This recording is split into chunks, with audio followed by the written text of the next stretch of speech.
গাজা উপত্যকায় Hamas Israel যুদ্ধ মধ্যপ্রাচ্যে ছড়িয়ে পড়তে পারে এমন আশঙ্কার কথা শুরু থেকেই বলে আসছিলেন আন্তর্জাতিক বিশ্লেষকেরা। সময়ের সঙ্গে সেই আশঙ্কা জোরালো হচ্ছে। এরই মধ্যে ইসরায়েল হিজবুল্লাহ দমনে লেবানন সর্বাত্মক হামলা চালানোর ঘোষণা দিয়েছে। এই নিয়ে কড়া হুমকিও দিয়েছে হিজবুল্লাহ। পাল্টাপাল্টি হুমকির পর জাতিসংঘের মহাসচিব আন্তোনিও গুতেরেস বলেছেন, যদি ইসরায়েল ও হিজবুল্লাহর মধ্যে সর্বাত্মক যুদ্ধ শুরু হয় তাহলে সেটা হবে আরেকটি বিপর্যয়। হিজবুল্লাহর প্রধান সাইদ হাসান নাসরুল্লাহ হুঁশিয়ারি দিয়ে বলেছেন, লেবাননের বিরুদ্ধে যুদ্ধের হুমকি তাদের ভীত করে না। লেবাননে হামলা চালালে ইসরায়েল মানচিত্র থেকে মুছে যাবে। আর এতেই বোঝা যায়, গাজায় বর্বরতা চালানোর জেরে হামাসের পর এবার ইসরায়েলের বিরুদ্ধে সরাসরি যুদ্ধের খুব কাছাকাছি পৌঁছে গেছে লেবাননের রাজনৈতিক ও সশস্ত্র দল হিজবুল্লাহ।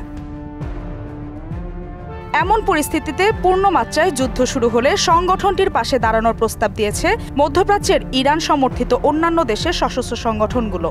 এমনকি তালেবান যোদ্ধারাও হিজবুল্লাহর হয়ে যুদ্ধে যেতে রাজি।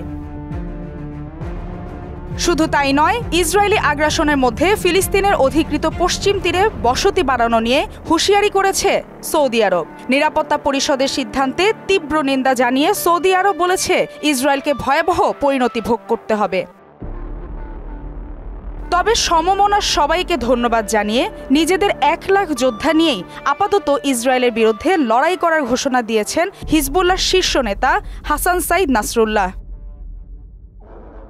হিজবুল্লাহ নেতা জানান, ইরাক, ইরান, সিরিয়া, ইয়েমেন ও অন্যান্য দেশের সমমনা নেতারা এর আগে হিজবুল্লাহকে সহায়তা করার জন্য কয়েক হাজার যোদ্ধা পাঠানোর প্রস্তাব দিয়েছেন।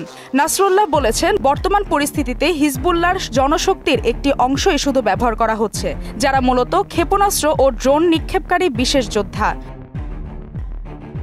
তবে সর্বাত্মক যুদ্ধের ক্ষেত্রে কৌশলে পরিবর্তন হতে পারে। ইরান সমর্থিত লেবানিজ ও ইরাকি গোষ্ঠীর কর্মকর্তারা বলেছেন, লেবানন ইসরায়েল সীমান্তে যুদ্ধ শুরু হলে আশপাশের অঞ্চল থেকে যোদ্ধারা যোগ দেবেন। কয়েক হাজার যোদ্ধা এরই মধ্যে সিরিয়ায় মোতায়েন রয়েছেন, যারা যুদ্ধ শুরু হলেও সহজেই গোপন সীমান্ত দিয়ে লেবানন পৌঁছে যেতে পারেন।